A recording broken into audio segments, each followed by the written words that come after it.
Well, thank you for joining the University of Essex Space to Grow programme featuring investment readiness.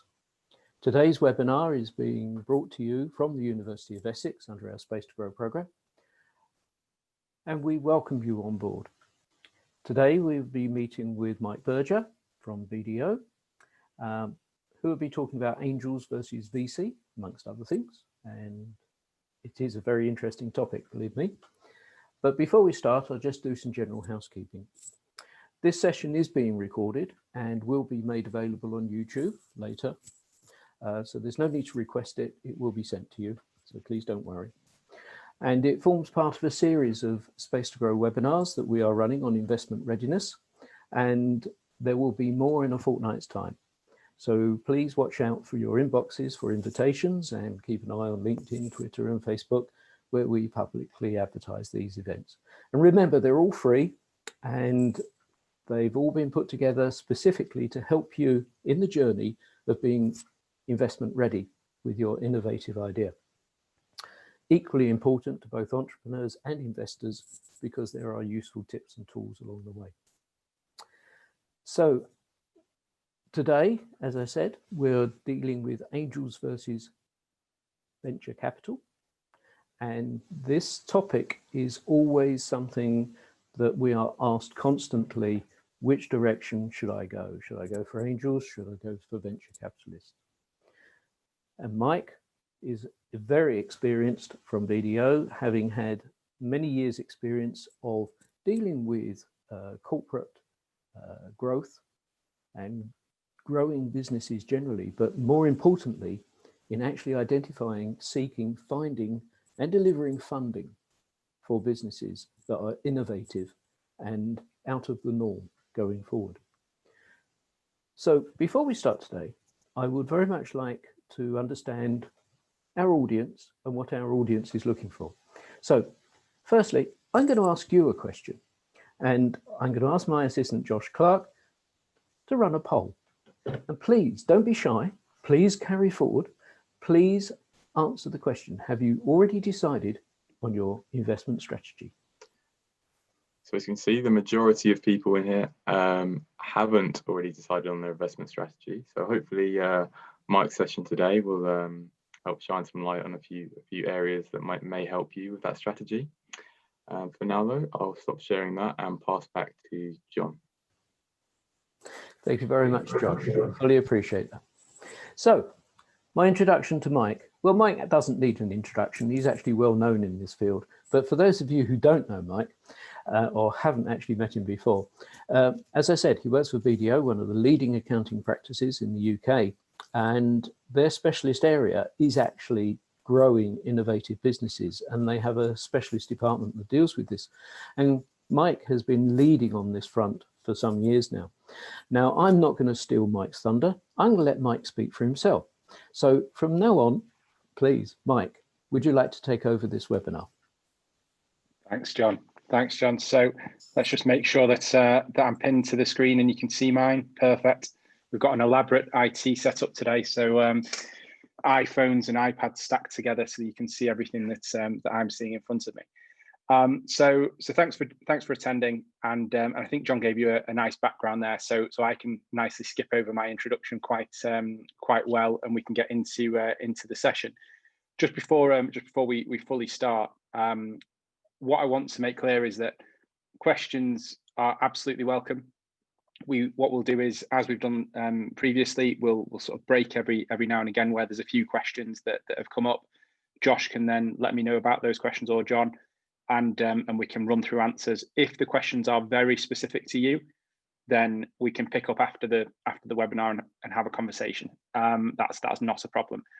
There are certain areas, again from feedback last time and from going through it, that we might cover quite quickly this time. So if you've attended both, that's great. If you might get a slightly different coverage, but overall you should have a good understanding at the end of this session.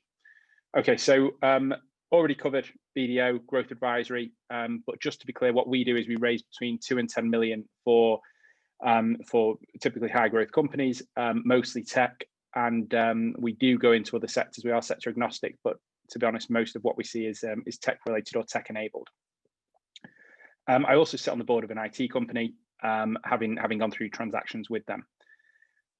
With regards to the types of raises that we work on, so we can work on management buyouts, but most of the time there is a growth focus. So it's development capital. It's a company trying to go from here to here and invest, and an investor linking them to that investor that wants X return. So I'll talk you through more detail of that. I won't go into the background again. I've spoken on this before. I'm sure that those that have seen it before, they know my background. What I'd like to start with, though, is knowing a bit more about you. Most of you this time have said that you don't have a plan. So let's understand the sectors that you're in. This is a multiple choice poll that should be coming up on your screen if you want to select those that are relevant. Yeah, there you go. So as Mike said, it's multiple choice. So if you do fit into several different categories, you can pick multiple. And again, we'll just give it about 30 seconds to see what we get back. And we've got quite a mix. I'll share the results with you. And there you go. Hand back over to you, Mike. Thank you for that. I mean, that is as great a spread as we could have possibly maybe not hoped. It would have been better if it was specific, but it's very interesting. I mean, some of these in here, clearly you are mostly tech related, which is great. If anyone wants to comment in the Q&A or in the chat function to let us know what you are and what you do, we can, and if there's a specific question that you've got relating to your industry, we can pick those up later in the session. Okay, so let's move on and start going through. So this slide here is all about the funding landscape. Okay, it's from Q1 2020. We obviously have later information than this, but what it's really to state is that there's still a lot of money out there to invest into tech companies. There's lots of angel groups. There's lots of venture capitalists out there. They want to invest and they want to make a return. And ultimately, this slide is telling you that is available. Not only that this year, but because of the pandemic, there've been other schemes available to startup companies. There've been anything from bounce back loans, which you may or may which you should or should not have used. There've been C-bills, which in actual fact changed and allowed companies to use them if they were of a certain classification, so a negative balance sheet.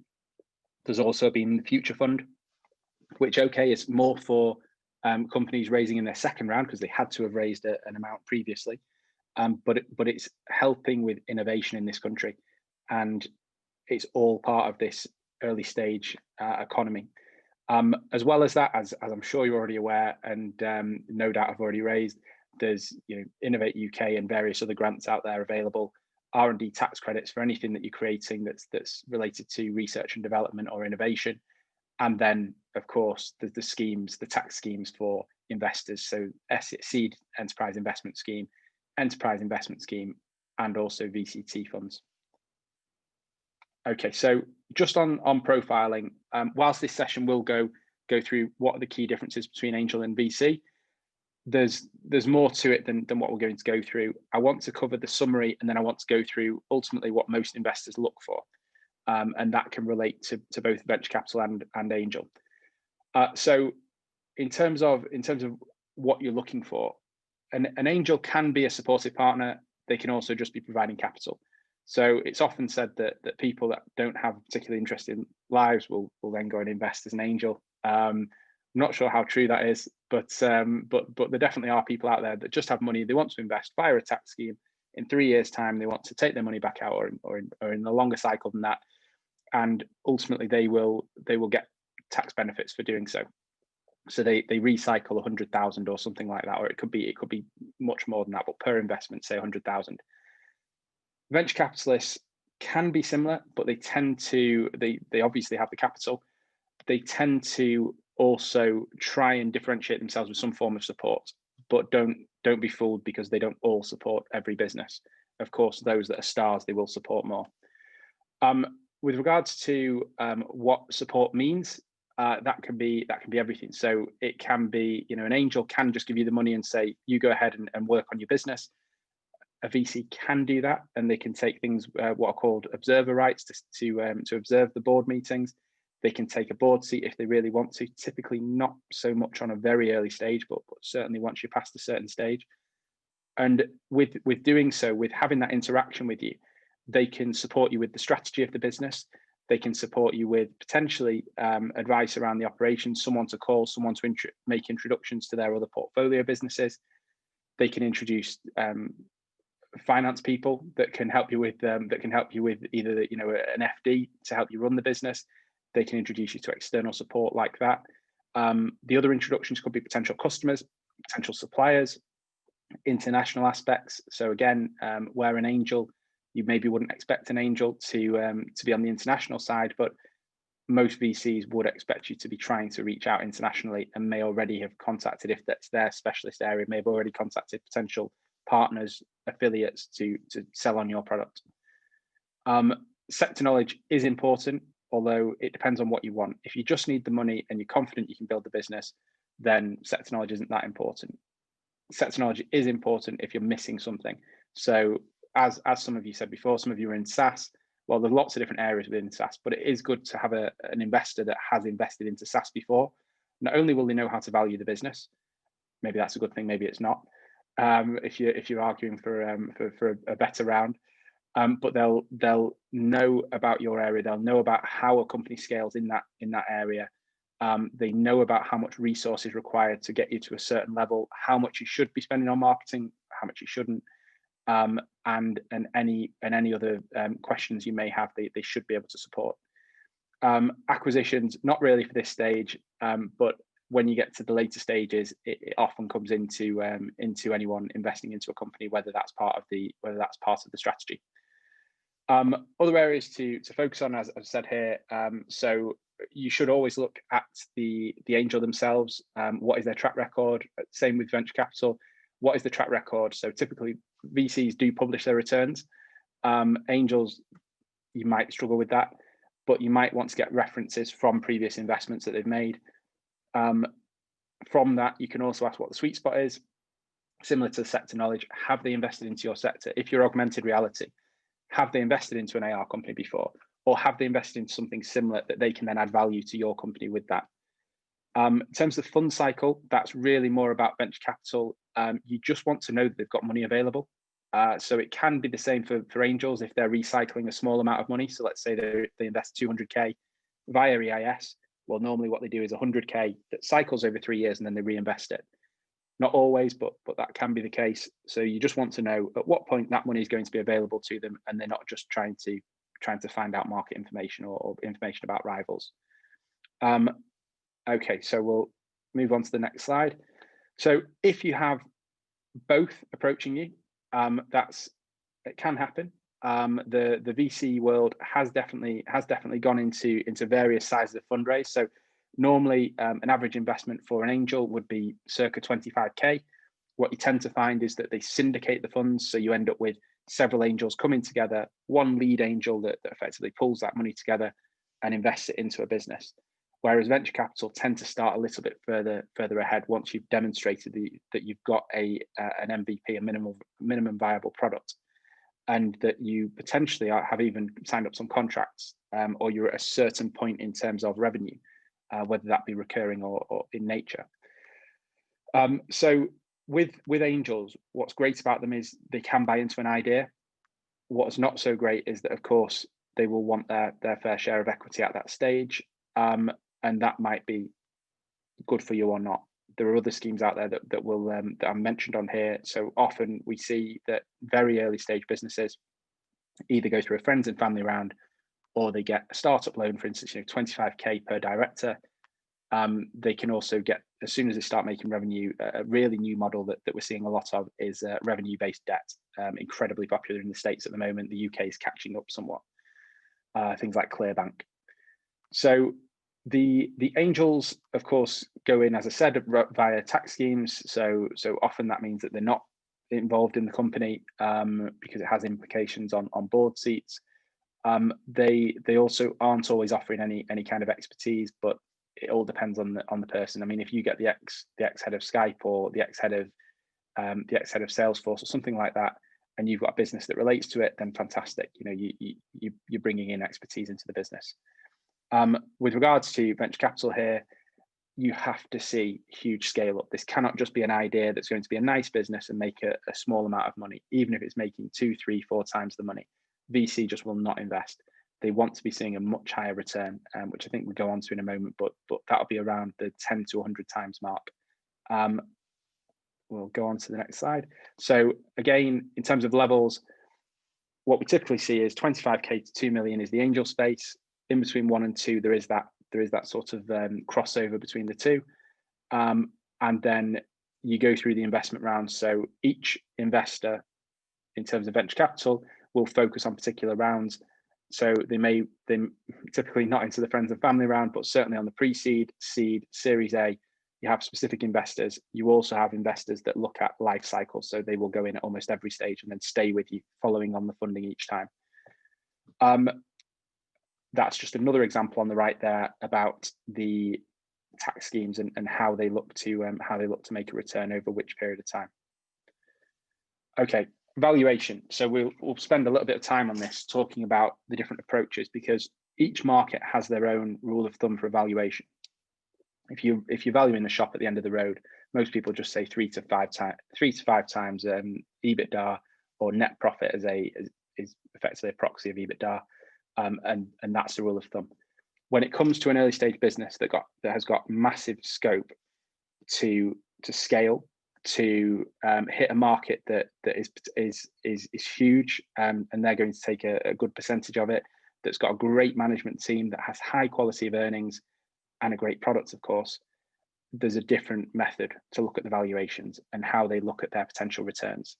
So what you've got to think is, regardless of whether it's an angel or a VC, they look at their portfolio as a whole and they decide to invest in X number of companies, hoping that at least 1, 2, 3, 4 of the 10 or 20 that they invest into will make a large return, and the rest might do okay, or they might even be liquidated. They might not be successful at all. So the three legs of the stool that we look at are a psychology element, which is normally 5, 10, 20% of the business. There does seem to be an element of, well, we'd like that to be a number that we're comfortable with. The next area is, once you've built up your financial projections, all of which is around assumptions, depending on the stage of business you are. If you've not hit the market yet, if you're pre-revenue, then all of it's on assumptions. If you have started to sell and you've started to win contracts, then you have to make some adjusted assumptions, because of course, once you scale, you have other costs in the business, but you also have that potential for economies of scale. You also have that potential for a sales team to come in and to support further growth. So what you typically look at, depending on the type of business you are, say a SaaS business, it would be a multiple of your annual recurring revenue. That multiple will be based on the type of SaaS business you are. So if you are let's say that you offer cloud storage as a SaaS product, so you're paying on a monthly or yearly basis, you would look at other businesses within that sector. You would look at the multiples that they have achieved from previous transactions, and you would effectively be able to come up with an estimate for your business once you've adjusted that multiple for various elements, such as those I mentioned before: quality of earnings, management, and others. The stage of the business also has an implication on it. So you wouldn't expect to have a higher multiple than a mature, but not necessarily mature, but a growth stage business, because they've already proven it and they're continuing to grow, and therefore their multiple should be higher. However, you shouldn't expect it to be too low either, if you already tick the boxes for everything else we're looking for with regards to a quality company. We see that they will always, of course, sensitize the figures, and there will always be terms within a document that allow them to cover themselves should they invest, and it's not particularly great. We'll go on to those in more detail later on. Investor returns. So this is the key difference, I think. A VC will only look at a scalable business that can grow to it and make huge returns, 10 to 100 times, possibly even more. The Ubers of this world. An angel, if you get the right angel, can look at businesses that maybe don't have those same aspirations. We find it rare that someone actually says that, but often some businesses can become lifestyle businesses. They can be a good investment, but not a fantastic investment. So angels will still back those ideas. And that's typically what we see the difference between an angel and a VC. The VCs go for businesses that have that huge potential, even if they don't work out. An angel tends to look at something and want to make sure that their money's fairly safe, depending on their risk matrix. I've noted here, what about discounted cash flows? What about convertible raises? So you've probably seen on various other platforms. So crowdfunding, for instance, I know one of the current crop of businesses is has raised on Cedar/Crowdcube. They're one in the same at the moment, just successfully funded and is overfunded. They have raised on a valuation basis. What they could have done is they could have raised on a convertible basis, which means that they don't set a valuation today. They instead set a valuation in the near future. So maybe in 2-3 years' time. That means that whoever buys in today gets a discount on the business in the future. So if a share is worth £1 in the future, they will buy it for perhaps 80p, and therefore straight away they've made money on it, hopefully. With regards to discounted cash flows, we often see this with certain sectors, so fintech and other areas where you're effectively looking at how, again, it's based on assumptions. It's just another valuation method. There's lots of different valuation methods you can use. You're effectively looking at where the business is going, and you're applying all sorts of things, the terminal value to get an enterprise value. It's there is, if someone wants more detail on a DCF, we rarely use them with the types of businesses that we work with, even though we work with a lot of tech. It's typically in more advanced areas where again, scalability is absolutely enormous, and a DCF is one of a range of valuation methods used. Onto building the equity story. So this is what affects the multiple. This is what affects the interest from the investors. So with regards to these areas, I'm going to skim through them fairly quickly. But again, if you have any questions related to your specific sector, we're going to stop in a moment and do a Q&A on it. So the market, you need to say how big the market is, and that doesn't mean if you are, a seller of AR equipment, for instance, saying that, well, everyone could use AR and therefore the market is the world. It's a case of drilling down on your specific market. What is your target market? You offer AR, for instance, for real estate, so people buying residential property, or maybe it's commercial property, and therefore you look at, okay, well, how many sales go through in commercial property? How many transactions is that? How many of those would you expect realistically to use AR? And that's your market. So it's then understanding the market drivers. Driver for that is, of course, the economy. What's happening in the property market, and then what is actually happening to that market at the moment. Is it growing? Is it declining? Are there competitors out there, and so on? Management, is there a clear leader, or is there a leadership team?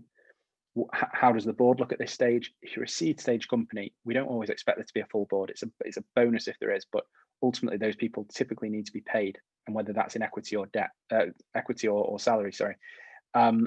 Therefore, I would be cautious about bringing people on too early, but at the same time, what we see now is we see a lot of these decks that have pages of advisors saying that these are all advisors. It's often questionable how much involvement they have in the company. Operational team, of course, is key as well. Understanding that you've got the full team that you need, or that you've identified who you need to grow this business. Profit and cash. Again, quality of earnings. How much do you need to raise? If your projections show that you're going to make X amount and it's like a hockey stick projection, why do you need to raise? Are you going to generate that much cash in the near future?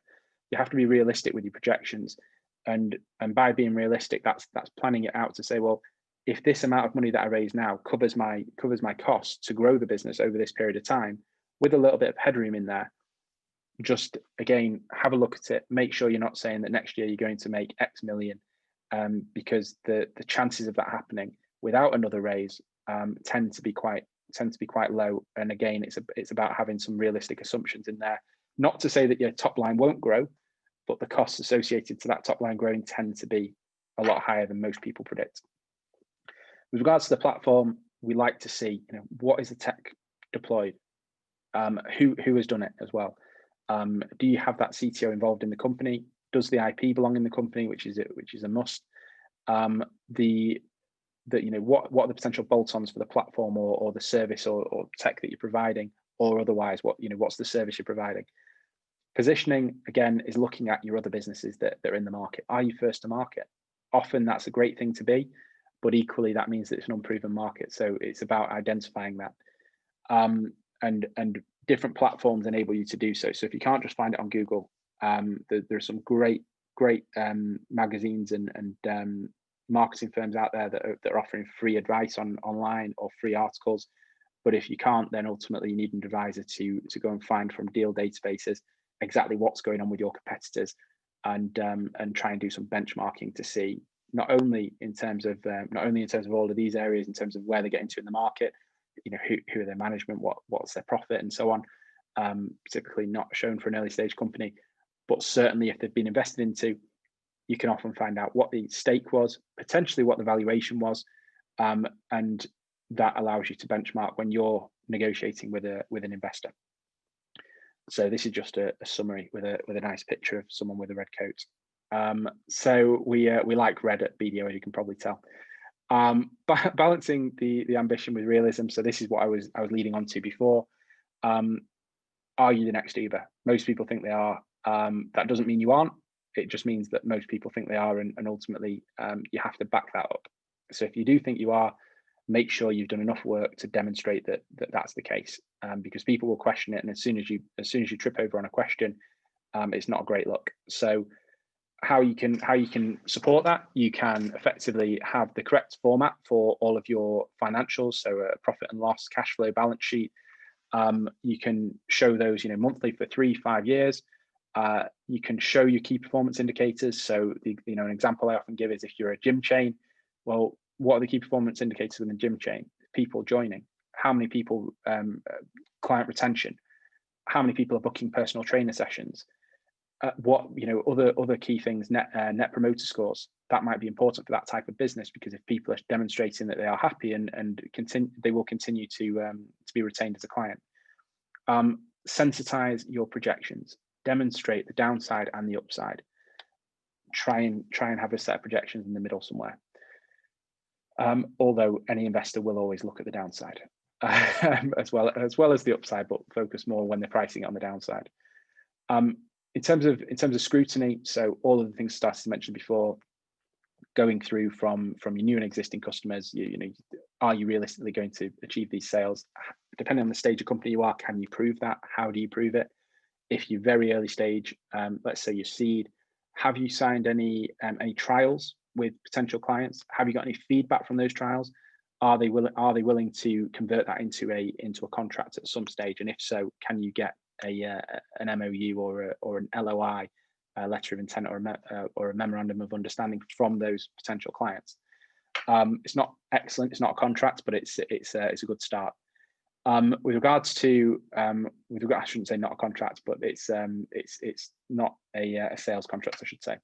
So overheads, again, often we see overheads staying at relatively low amounts, and ultimately you do have to grow your overhead base as you grow a business.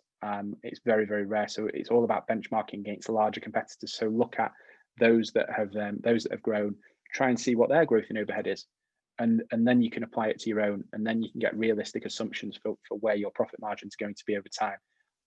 And I refer back to the SaaS business, the SaaS businesses and tech businesses that are joining this, if you have a business that's valued on revenue and you think that it's not important to control overheads, that isn't necessarily true.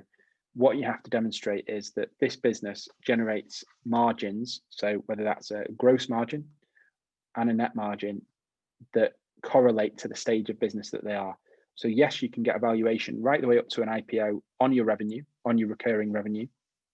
But if it all doesn't match up and you actually are just spending so much, you know, £1 doesn't equal £1.20 coming in, or £1 doesn't equal £3 coming in, and actually £1 is equaling 80 pence coming in, so every £1 you spend 80 pence comes in, well, that isn't a good business. So it's about maintaining those margins and demonstrating it and showing that if you stripped out that cost of growth, ultimately your quality of earnings are strong. I won't go through sensitivities again, you probably don't want to hear those. Customer insights, this is a really interesting area. So customer acquisition costs, lifetime values, are they relevant for a startup? Some would argue yes, some would argue no. I err on the latter. I think that you have to get to a certain stage to demonstrate that these are accurate. If you are just calculating them off the back of lots of different assumptions, very, very difficult unless you can stand on those assumptions and say that they're absolutely accurate. So again, if you've got any specific questions around them, happy to answer, but I'm not going to spend too much time on it. Business systems. This is through going through chartered accountants training that makes me bring this slide up. Not many people enjoy this, but it is so important and helps evaluation. If you can write down every system within a business, and ultimately your aim is to grow this business and potentially to exit at some point, having systems and processes, having KPIs in the business is absolutely key. It will maximize the valuation. It will maximize the impression that someone gets when they come into your business and perform due diligence, that everyone potentially is replaceable. Okay, certain individuals, it's more than a system and a process, but for the remaining people, that is important. So I would always have effectively almost a Bible-sized book that has your systems and processes for everything you do, and keep track of it. I know it takes time, but it's really worth evidencing. We will skip through some of these. So in terms of market size, we've already discussed the market size and what you should aim for, and actually don't say that your market is the world. It's not. Often it's a lot smaller than that. You need to be specific. So where your business is going to take over a particular section of the market, and whether it can build its own market. That's even a little more rare. There's always that question around whether the management can build that growth as well. Okay, we're almost at the next poll question. In terms of routes to the investors, which we'll cover off here. Most of you will know because you're already here. So you can join angel groups, you can join incubators, university-based ones and others. You can go to pitch events. There's loads of pitch events all over the country, now all online, of course, so it doesn't necessarily restrict you. But typically when you're looking for an angel, it's nicer to have a local angel, someone that gets you, someone that gets your business, someone you can phone up, someone that you can have a coffee with. Maybe not at the moment if you're in a tier 3 area, but certainly when it's normal. And equally when it's a venture capital firm, often, to be honest, in the UK, often it's, if you're in London, you're more likely to come across those people. When you're in other cities, Manchester and so on, you will come across them somewhat, but it's not quite as strong. Well, it's nowhere near as strong as London. Same if you go to Liverpool and then other cities, York, Birmingham, and so on. It's just the network isn't quite there.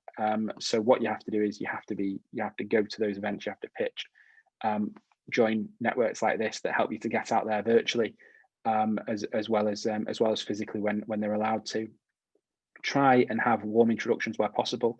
If you know founders that have gone through a raise, if you know advisors, a warm introduction is always better than a cold one.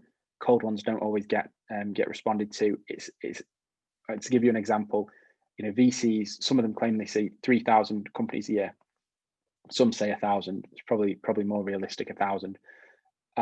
Even advisors such as myself, we might see 200 to 300 a year, and we have to select of those 5 to 10 that we work with, because we believe that those are the ones that will raise the funding. In terms of pitching, try and get it right. It's not the easiest thing to do. Time limits, practice, video yourselves, work through it. Try and think of the questions that are going to come as well, because there's almost always a Q&A afterwards. And if there isn't, the angels normally get a chance, or the VCs normally get a chance to come and speak to you. Have your answers prepared, or at least know where that information is going to be. With regards to again, being virtual makes the pitching process a lot easier, but also at the same time a little less personal. People can't just do those informal approaches. They have to message you or send you a connection on LinkedIn. It's not quite the same as just having that coffee afterwards at the side of the pitching event that you've just been performed, because that angel stayed behind to have a word with you. It's a little bit different. In terms of other areas to focus on, so being seen, awards, which incubators they offer a lot of a lot of publicity, free publicity. You know, they'll run articles about you, magazines and so on, that like to pick up on who's been at what awards. Just be careful not to do too many awards and then lose sight of what you're actually building. We like to see the odd award, of course, it's nice, but if they don't have it, but their financials stack up, then that's absolutely fine. It's normally where it's a pre-revenue or the revenue's maybe not grown quite as well, but the awards give you that sense that some judging panel somewhere that's got some expertise has looked at this business, they've looked at it in detail, and it almost gives it that sense check. And you hope that once you go through a due diligence that they'll see the same picture. Okay, what I'm going to do before we go on to term sheets and shareholder agreements, I'm just going to stop and do a little bit of a Q&A. So Josh, if there's are there any questions that have come through? Yes, we do have one question at the moment that's come in. So I think this is when you were speaking about angels and VC in terms of making sure that they have a track record within your industry. And the question was, what about conflict of interest? Absolutely. You've got to be really careful with conflict of interest. So often an angel can be someone that perhaps has exited or is on an earn out from a business within a particular sector. They might have certain terms that they've signed that say that they can't operate in a particular industry for a period of time. You have to let them decide if there's a conflict. There's two ways of looking at that. The first one is potentially they're investing and they love your business and they want to bring their expertise to you. I suppose the second thing is being careful that you're not giving away too much information as they go through their due diligence and they're just going to take that back to their company. Ultimately, it's not necessarily it could end up being your problem if you hire them, but if they're investing, it's up to them to check with their existing employer that they aren't breaching any agreement. Cool, thanks, Mike. As an addendum to that, I would say that one of the questions we're often asked by entrepreneurs bringing their investments onto the platform is, how do I cope with conflicts of interest, confidentiality side of it, where you're dealing with an unknown investor and will they steal my idea? And of course, this comes back to intellectual property, confidentiality agreements and so forth.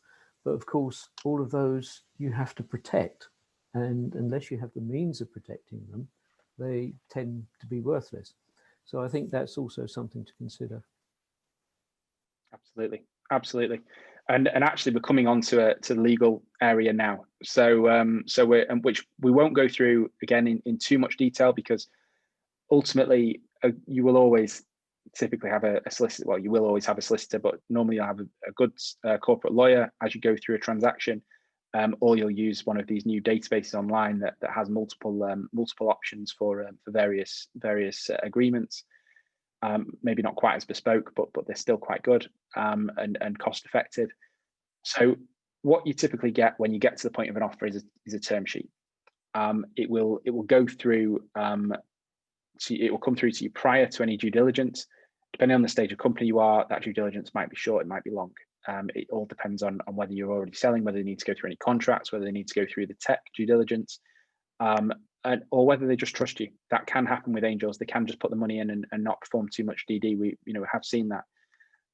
It often goes through how the deal is going to be structured, and it effectively, if it's a VC, it'll normally talk about their investment record and how they've gotten to where they are and why they're interested in your company, why they see this as the next sector to invest into. It does cover a couple of legal points in that, which are exclusivity and confidentiality, typically included in almost all of those agreements or as a separate document. Shareholders agreements, which is often an area we get asked about. A lot of companies now do put them in place really early on, especially if it's multiple founders, just to make sure if one founder wants to leave, or if they do something wrong, if they go and set up elsewhere, that you are covered in those circumstances. Things like leaver provisions are covered. You might not go to the extent of things like key man cover. So if one of you, for instance, is the CTO building that platform, if you're a larger company and they were absolutely vital to it, then you might look at insurance policies to cover them should something happen to them. But ultimately, as a startup, you've got to consider your costs and where your risks lie. Okay, restrictive terms. We went into a bit more detail about these last time, and you can refer back to that video. But just to very briefly go over some clear ones that I think you should be aware of. So, when an investor, a VC, or an angel comes in, depending on how sophisticated they are, a VC typically is. Angels vary completely. They will put some of these terms in, and it will depend on who they're being advised by or their own experience. Downside protection is normally a key one. So if they come in and effectively their shares are ranked above yours, what it means is should everything go wrong and you have to sell the business, they get their money out first, and normally they get that times X amount to come out. So if they invest £1 million, and when you sell, the business is worth 3 million, but they've put it in with some downside protection, they will get a multiple of it, and therefore maybe they get the first 2 million and then you get either what's left or you get a percentage of what's left, depending on the shareholding structure. Again, it goes into very, very specific details depending on the scenario, and that would be something to talk about if you've got a term sheet in front of you and you have to ask that specific question. So that covers things like liquidation multiples and also anti-dilution ratchets, which again is all around, which is probably happening quite a bit at the moment in certain industries, maybe not so much tech, although the odd ones are. If you raise at X level here, so perhaps you've done an equity crowdfund where the valuations at the moment are quite high, and then you go for a VC raise, which is actually on a down round because you valued it on a different basis when it went out to as a B2C via a crowdfunding campaign. The VC now views it and goes, well, in order for them to hit their return, they have to value it at X. An anti-dilution ratchet is meant to protect the original investors, so the angels in that case, from losing out on that down round. Tranched investments are also an interesting one and something that can be used to your advantage or against it. What that would mean is, let's say, I think I've used an example here, 200k today, and they promise you 200k in a year. Now you have to just look at the terms as to how you get that 200k in a year. If you sell at the valuation today, do you not think that the 200k today will enable you to get to a higher valuation in a year, and therefore you should have a new formula for how that 200k comes in terms of equity? That's your most beneficial method of raising. So to know that, okay, let's say it's an ARR times X multiple, you agree that today, that in a year's time, if you grow your revenue, the company will be worth more and you sell less equity. That's one method. The other method for it is simply to say 200 today, 200 in a year, and it's based on the same valuation. That, of course, could go wrong for you. But if you do have a slump, potentially that money comes in, but often they've got a caveat to get out of it. In terms of these other areas here, lever provisions and so on, this is all about making sure that if you commit fraud or gross misconduct, that effectively they could buy you out of the company, often for £1 or for a discounted amount, or based on market value, but market value without a CEO, for instance. Drag along and tag along rights. These are where effectively you can make a decision as a majority shareholder when to sell, when to raise money, and so on. It's about allowing minorities to either be dragged along with your decision, or if you make a decision that they can choose to come along on that transaction with you. So if you're selling, for instance, they can sell their minority as well. There's other areas of company law that link into that, and therefore you have to have those certain provisions in there. Angels typically provide you with a simpler term sheet. VCs are more complex. There's no doubt about it. There's all sorts around redemptions and other areas that you may find in angel term sheets, for instance, whereas VCs will go into all of the above and more. Again, saved for a corporate lawyer because they can enjoy the legal aspects. We do get involved in that, but it's more for a specific legal webinar. So finally, onto a poll question. Are you aiming to raise investment from any of the following? Okay, so we'll leave that there and I'll share the results with everyone. So as we can see, so majority of people saying angel then VC, with the others saying angel. Good. And just to let you know on this one, I last time maybe gave away too many clues to this before the poll question came out. So the majority there are absolutely right. It's angel and then VC. It's very rarely the other way around, and if it's the other way around, it's often either sort of the outlier. So it's a high net worth that effectively buys into the company and really likes it for a family office, often because it's not grown as much as you're expecting. But that is typically the route: angel investment and then onto a VC. Once you get up to a certain funding round and can demonstrate that the business is at that point. Excellent. Okay. So what we're going to briefly go through here is the deal timeline. Not too many more slides now. I'm going to open it up for a bit of a Q&A at the end. And again, some people might be more comfortable just contacting directly. I think last time a lot of the Q&A questions were very specific and were covered following the call. Deal timetable. This is more built towards the type of raises that I work on. So this is more your Series A. Maybe pre-Series A and also through to Series B. We view the process as around the 10-week mark if everything goes well. It can be much longer. It can also be much shorter. It depends on whether the investors have gotten in touch with you, whether you're having to go out and find them. It depends on whether you can agree everything quickly or whether it takes a long time to negotiate, and also whether you feel the company's ready to take that investment on, or whether you want to achieve certain things just before. Because again, often what you do is you agree a formula as to how the business is valued, and therefore it's about the right timing. So once you've won those contracts, or agreeing something like a ratchet in there, which means that if you perform more than you stated, so your business plan, your projections, if you overperform, you claw back some of that equity over time. So I won't go into this in too much detail, but again, if you've got questions around specific areas, then we're absolutely happy to go through it. Due diligence at this stage, if you're a seed company, tends not to be too bad. You might think it's awful, but believe me, it's not. If you compare it to latter stages, you will still go through all of these areas, but often they're done by one provider or two providers, and the investor's very, very involved. When you get further on and you're at the sort of Series A, there will be a specific firm that comes in externally for financial, an external firm for legal, an external firm for technology or technical. You'll also have commercial and others, management DD as well, to check that you're not on any kind of watch list or otherwise. So that's very important to note, that ultimately at this early stage, it's not a huge it's not a huge time burden. Okay, so on to the next. So I'm just going to give a quick sort of fly back to something that I did quite some time ago, which was a bit of fun, to be honest. Works with a business that went on to Dragon's Den. We also worked with two other businesses that went on, were made offers and they didn't go through. This particular one did, though. So I'm just going to talk you through sort of why it was good, where it works, and then you can compare it to the angel networks that you're involved in. You can compare it to the VCs, and you can compare it to the crowdfunding sites.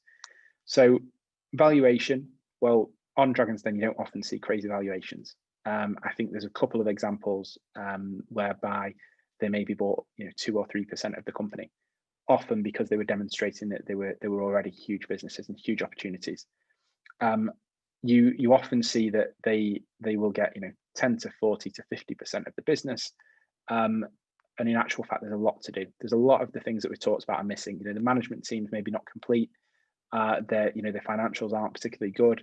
They don't know their financials, which is always poor. They're often buying in just for the product or the service that's there. With regards to reward, of course, what you get is if it's a good management team, they often buy in as well. Even if the product's not too good, they tend to back the person, back the horse. You get a massive marketing boost. It's on TV. Often you see a spike that week, and you can link it if you're on a crowdfunding campaign. Even if you weren't successful, you can launch a crowdfunding campaign or an angel round. At that time, loads of people see it, and you're able to market it at the same time. So I'm going to be on Dragon's Den this week. No, we didn't get the investment, but we're now raising it at X amount elsewhere, and hopefully you're a bit further on, because it takes them a few months to get it out there. In terms of risk, of course, you can be embarrassed. Doesn't seem to have done some of them too badly. The you can effectively sell too much. So something that valuation is really key for. Don't sell too much too early. You will have to save some of that equity for later rounds. Selling more than 20% at an early stage is often very, very difficult to recover from without giving away control of your business at some stage. So you've got to be very, very careful around that. There's still due diligence once you've had an offer on there, which can be quite specific. And I'd always advise having someone to just look through the term sheet that they've offered, or the SPA that they've offered, the share purchase agreement, and make sure it all stacks up, because they can be quite aggressive in their approach. Their contacts are obviously unbelievable. Often they buy into something because they know straight away they can get it into the store, or they can they have something that will be that will offer synergies with that particular business. In terms of the one that's the specific one I was referring to, they've done incredibly well. We went through that, and then we went through 2 further debt rounds with them. Literally meeting on a Saturday morning to raise the funds in order for them to be able to sell a huge new order, to fulfill a huge new order, and then subsequently more growth funding to enable them to get to a larger size. And they've since diversified. So a really, really great story. But I wasn't at BDO at the time, so I can't bring it up specifically. Okay, so what I'd like to know, just based on this webinar, and appreciate it's gone into perhaps a different level of detail from the last one. I just want to know whether anything that's been said has enabled you to think about your funding strategy, and whether you are contemplating any change to that as a result of it. Okay, we'll end it there. There we go. We can see mixed results there. The majority saying 40% saying yes, and a few not sure. Okay, so what would be really interesting is for those that are either not sure or said yes, for you to maybe drop a note, and whether it's on the chat or elsewhere, just drop a note in and explain what you mean by that. I think it would not only be interesting to myself, but I think for John and Josh as well, for them to see what exactly came through on this webinar that enabled you to think about that raise. So just going on to the final slide now, and leaving a few minutes before the end of the hour for questions. I'm always happy to answer questions, even if you're not at the stage that I would normally deal with. I'm happy to put in some time to effectively talk you through any of these areas in more detail and more specifically for your sector. You've got my contact details on screen there, so michael.berger@bdo.co.uk. You've got my LinkedIn as well. All I can say is best of luck with the raise. If we've got some questions now, let's run through them. We certainly have got some questions for you. There's a very simple one here. Is Dragon's Den only good if you're B2C services or products, business to consumer? Because certainly watching Dragon's Den, it's very much along those lines, isn't it? Absolutely, and you can. There are some tech companies that go onto there, but it's very rare that a B2B specifically. I mean, B2B to C sometimes go on there. It's the exact same for crowdfunding. So ultimately, the investor on those, well, not just Dragon's Den, but on crowdfunding, equity crowdfunding, they want to see the products that they're ultimately going to get. And regardless of whether you sell that to another business that then sells that to them, or whether you just sell it directly to them, that often is enticing for them to put their money forward. Dragon's Den, of course, has that caveat that they're a marketing tool as well. So a B2C product really works. It's getting out there to the masses. And yes, the majority of products that go on there are, drinks, food, sometimes services, classes, boutiques, because it's a branding exercise. Yeah, very much so. Very much so. So another question for you. How much difficulty, well, I'll start again. How much difficulty does a cap table with lots of small shareholders present when transitioning from angel to VC investment? It can be quite difficult, can't it? It can be, but often it's because people don't like admin.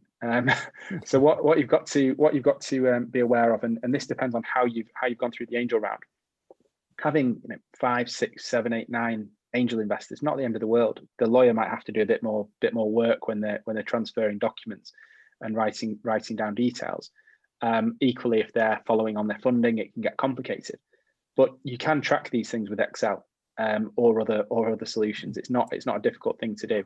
What the solution that a lot of for instance, the equity platforms have come up with is to have what's called a nominee structure. So instead of each individual being listed on the cap table, you have a nominee. That could be one person, it could be an entity.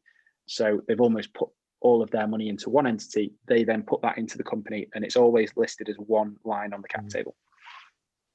Keep things simple. That's always the rule, isn't it? Okay. Unless there's a charge for it, in which case you need to be careful, because there can be a reasonable charge for a nominee structure. Yeah. So another question for you. We're going back to conflicts of interest again with investors. Okay. And with conflicts, what about if they're investors in a similar sector? So in other words, you've got investors investing into the same sector, which is fairly common, but they're also investing in another company who could have a conflict of interest. Well, again, I think that this comes back to your legal aspects. There's also moral aspects as well. So you can have NDAs and you can have all different confidentiality agreements. You need to be really careful if someone is effectively committing corporate espionage. If that's the case, if they just like the sector and they just want to invest into these businesses, well, first of all, how much do they have involved? How much involvement do they have in the company? Do they have access to anything that would be trade secrets, for instance? If you're on, again, come back to it, if you're an angel that's just putting the money in, it's just capital, then there's not really an issue there. But you should disclose it. You should always, for instance, you should always tell them, okay, I'm investing into this company over here. You should tell them, by the way, I'm thinking of investing into this company over here. And ultimately, as long as everyone's aware and everyone can agree, then it's fine. If someone disagrees or if they don't tell you, then that could cause an issue, and really you should have that covered within your legal docs. Certainly. Final question about nominee accounts that you mentioned earlier. What are the risks involved in nominee accounts for those people in the account, the investors? Very legal question. However, ultimately, it depends on the type of investor you are. So what this would link to is to company law and minority interest rights. What I'll do is I'll come back specifically on that one following the call, but it doesn't make a difference in terms of what your ultimate return will be, but it can have a difference, I believe, on the rights that you have attached to the company. Thank you. Should something happen. Yeah, thank you. It is more of a legal side, and we will be running a webinar on legal documents and legal aspects of fundraising later on in the year. So please watch out for that webinar. So certainly, thank you very much, Michael, for your being here today.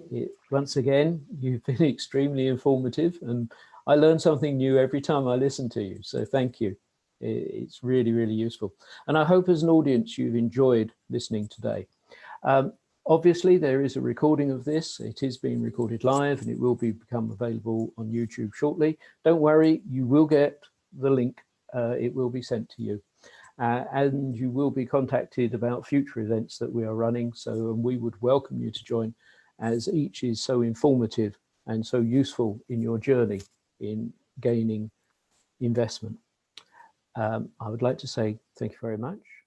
May you all have safe journeys if you are undertaking journeys, and thank you very much for attending today. Goodbye.